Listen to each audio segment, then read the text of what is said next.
Malheureusement, certains pensent que la santé, c'est lorsqu'on tombe malade et qu'on se soigne qu'on a la santé. Non, la santé, par définition, consiste à ne même pas tomber malade.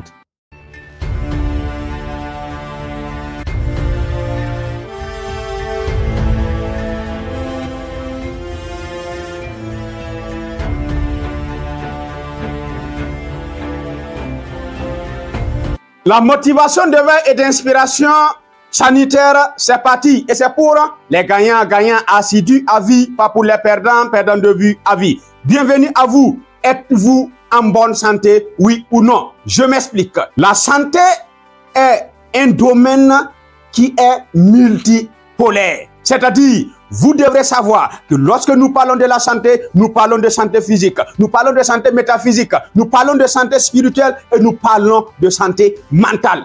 Je m'explique.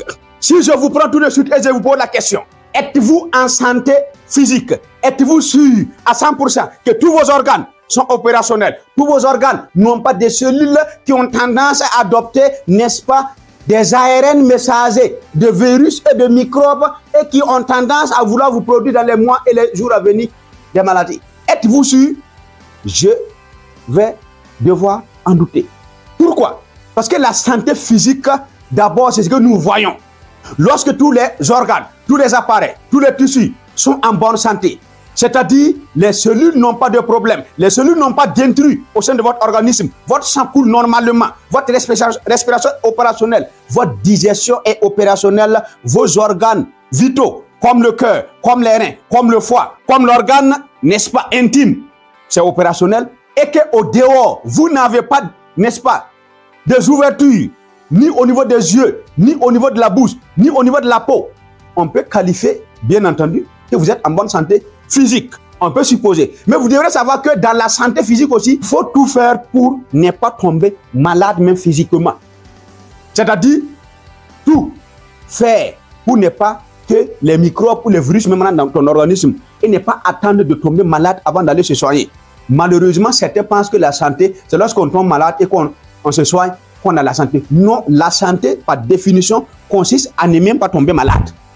D'abord, vous devrez contrôler et vous assurer que ce qui rentre au sein de l'hygiène, parce que votre organisme est une hygiène, sera propre, bien mangé. Votre nourriture, si vous mangez du n'importe quoi, les déchets vont créer de la toxicité au sein de votre organisme et ça risque d'exploser à un moment ou un autre.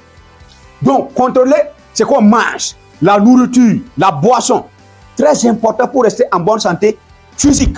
Vous devrez faire du sport. Il y a des gens qui n'aiment pas le sport. Si vous ne voulez pas courir, pomper. Si vous ne voulez pas pomper, sauter. Si vous ne voulez pas sauter, ramper.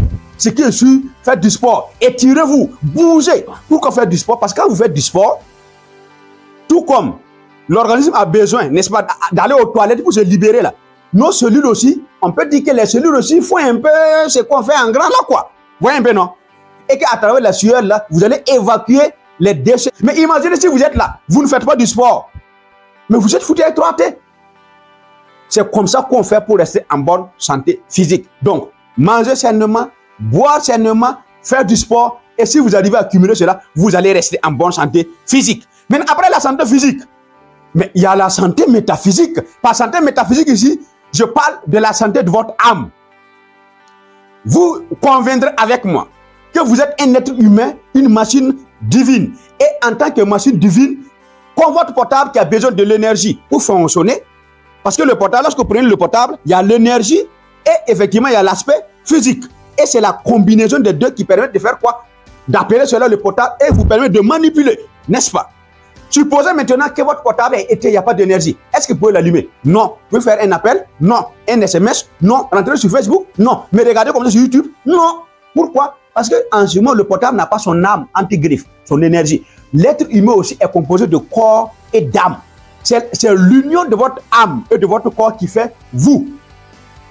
La preuve, lorsque l'âme et le corps se séparent, on dit que vous êtes mort. Et on s'empresse immédiatement de prendre votre corps qui est devenu cher uniquement là, d'aller ouvrir un trou qu'on appelle cimetière ou tombe, et on vous met à l'intérieur pour rester en bonne santé. Parce que sinon, si on vous laisse, vous allez faire quoi?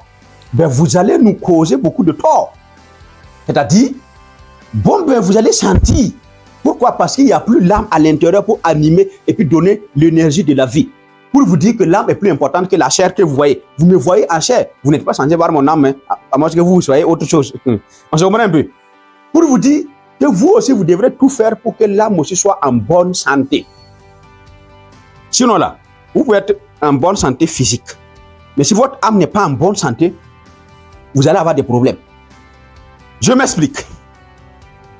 Maintenant, d'abord, comment l'âme se nourrit? L'âme se nourrit de deux choses, de l'énergie et de la lumière. L'énergie vient d'où? Lorsque vous mangez des aliments comme des aliments vivants, les fruits, les légumes. Vous remarquez que lorsque vous prenez par exemple une mangue ou une pomme, dans la pomme, il y a non seulement une chair, mais il y a aussi de l'énergie. C'est pourquoi, lorsque la mangue n'a pas cette énergie, elle pourrit. Ou lorsque la tomate n'a pas cette énergie, elle pourrit. Lorsque vous consommez une mangue, lorsque vous consommez une pomme, lorsque vous mangez une mangue, vous avez la chair que le physique prend et vous avez l'énergie que l'âme prend. C'est de cette manière que l'âme, n'est-ce pas, se nourrit. Mais l'âme se charge. Cette même manière qu'il y a une différence entre la nourriture et l'énergie, il y a aussi une différence entre effectivement l'énergie et la lumière.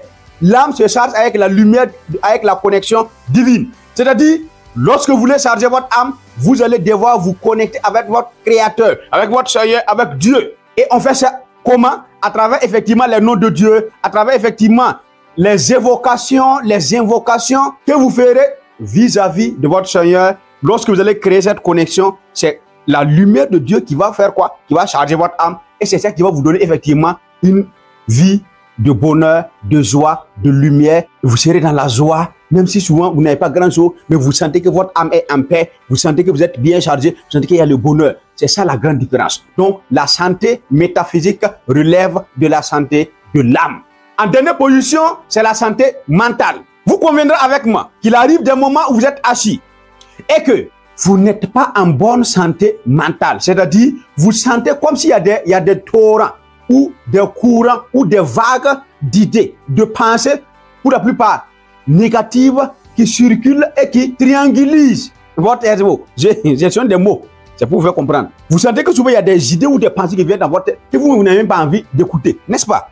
Ce sont des pensées qui vont créer une maladie mentale au niveau de votre cerveau. C'est-à-dire, vous êtes là, vous êtes un peu perdu, vous êtes dans la confusion, vous sentez que tout est noir, il n'y a pas d'idée qui vient, il n'y a pas d'ambition, il n'y a pas de motivation, vous avez tendance à rentrer dans la dépression. Cela montre que vous n'avez pas la santé mentale. Comment vous allez faire pour avoir la santé mentale? Vous devrez non seulement avoir, n'est-ce pas, une feuille de route de votre vie, c'est-à-dire des rêves, des ambitions, des objectifs, et à chaque fois, vous allez vous battre et vous focaliser sur ces objectifs, sur ces rêves. Et vous allez combattre cette voie qui vous amène des idées négatives, des pensées négatives, cette voie diabolique qui vous propose des suggestions et des idées négatives là, à travers quoi? Des affirmations positives, à travers effectivement un focus sur vos rêves, sur vos objectifs, à travers effectivement une force de frappe en termes de pensées positives, des affirmations positives et aussi du bon tempo, des bonnes croyances vis-à-vis de votre Créateur, votre Seigneur. C'est ça qui va combattre effectivement ces idées et ces pensées négatives et qui veulent dominer votre cerveau et vous mettre dans la faiblesse et dans la maladie mentale. C'est un combat continu et vous ne devez jamais, au grand jamais, oublier cela. Vous devez vous battre corps et âme au jour le jour, chaque jour. C'est pour dire que votre motivation quotidienne ne doit pas avoir de négociation. Est-ce que c'est possible? Oui, tout est possible. L'Afrique est l'avenir du monde. Vive la Jeune Vision 2030. Vive l'actionnariat populaire extraordinaire. Oui, tout est possible. Merci.